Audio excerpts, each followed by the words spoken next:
Mitsubishi Challenger PC sunglass holder not holding in place.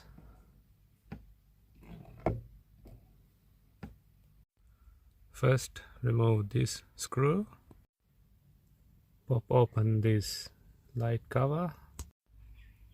Afterwards, remove this screw and this one here.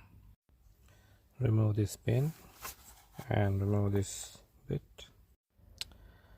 So there needs to be a pin here. In this one you can see it's missing, so I have to find a pin and insert one.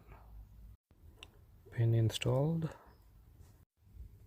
After pin installation and cover installation,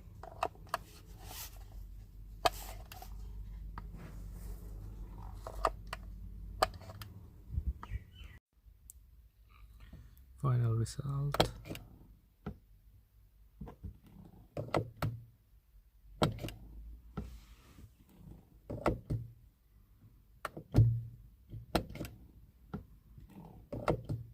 Thanks guys.